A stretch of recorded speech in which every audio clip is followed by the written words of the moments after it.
আম আৰু কঁঠালৰ সংমিশ্ৰণ আচাৰটো বনালো যিহেতু ৰেচিপিটো আপোনালোকৰ লগতো বুলো শ্বেয়াৰ কৰো। এইটো আচাৰ বেয়া পোৱা মানুহ নোলাবই নিশ্চয়। কঁঠাল আকৌ আমাৰ ঘৰৰ গছতে আছে, তাৰে এটা কাটি আনিলো। আম দুটা এতিয়া মই টুকুৰা টুকুৰকৈ দিম। এটা সৰু কঁঠালত দুটা আম দিছো। যিহেতু কঁঠালৰ আচাৰত এনেও আমৰ প্ৰয়োজন হয়ে, টেঙি টেঙি হলে খাবলৈ ভাল লাগে। এয়া আম দুটা ফালি লৈ মই দখৰা দখৰে কাটি লম।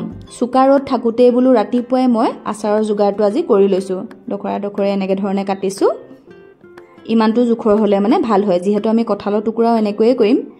এতিয়া ওপৰমুৱাকৈ দিছো যাতে আমৰ মইশ্চাৰটো ৰ'দে সোনকালে নোহোৱা কৰি দিয়ে। চুকা ৰ'দত দি দিলো। এতিয়া কঁঠাল কাটিবলৈ আহিলো। কঁঠাল খাবলৈ ভাল, কাটিবলৈ বেয়া। তৰকাৰীয়ে হওক আচাৰে হওক খাবলৈ খুব ভাল লাগে, কিন্তু কাটিবলৈ বৰ দিগদাৰী। সৰু সৰুকৈ কাটিছো, তেতিয়া বুলো বেছি দিন যাব। এয়া ঠাণ্ডা পানীৰে কাটি লোৱা কঁঠালখিনি ধুই ললো। এতিয়া উতলা গৰম পানীত 2 চামুচ নিমখ দিম। নিমখ দিয়াৰ পিছতে কঁঠালখিনি সিজিবলৈ দিম 10 মিনিট মানৰ কাৰণে। মিঠি, চফ, কলা সৰিয়হ, ধনিয়া এইখিনি অকণমান সময় ভাজি ভাজি এতিয়া ইয়াতে দি দিলো গোটা জিৰা। গোটা জিৰা আৰু জলকীয়া পিছত দিছো, গোটা জিৰা মই ভাজিয়ে থৈছিলো।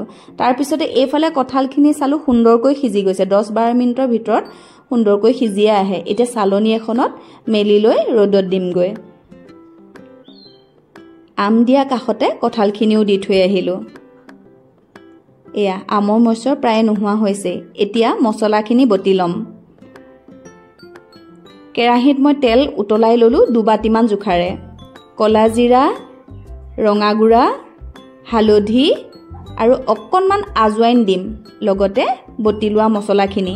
এইখিনি এতিয়া সংমিশ্ৰণটো সুন্দৰকৈ চামুচেৰে মিলাই ল'ম। তেলত উনি উনি গৰম ভাৱ থাকোঁতে এতিয়া মছলাখিনি দি দিছো।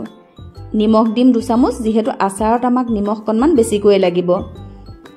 ভালদৰে লৰাই ললো মিশ্ৰণটো, অকণমান সময় থাকিবলৈ দিলো।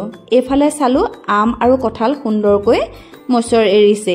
এয়া চুকা ৰ'দ যিহেতু 2 ঘণ্টা 3 ঘণ্টাৰ ভিতৰতে হৈ যায়, আমাক ইমানটো পৰিমাণে লাগিব।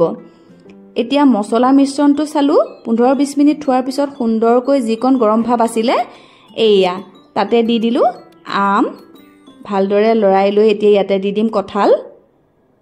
এইটো আচাৰ বেয়া পোৱা মানুহ নিশ্চয় নোলাব নহয়নে? এইখিনি সময়তে আমি বনাই লৈ সংৰক্ষণ কৰিলে অহা বছৰলৈকে খাব পাৰিম।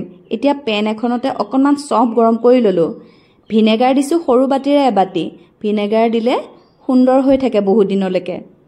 চফকণো দিয়াৰ পিছতে ভালদৰে লৰাই লৰাই ৰ'দত দিলো। 2 দিন ৰ'দত দিলে সুন্দৰকৈ হৈ যায় বটলত থবলৈ। পিছত আকৌ আমি ৰ'দাই ৰ'দাই ভিতৰত থব লাগিব। আচাৰ যদি আপোনালোকৰ বেয়া হৈ যায় তেতিয়াহ'লে ভালদৰে সাফু মাৰি ফ্ৰিজত থৈ দিব আৰু কেতিয়াও তিতা চামুচ ব্যৱহাৰ নকৰিব। আপোনালোকৰ লগত ৰেচিপিটো শ্বেয়াৰ কৰিলো।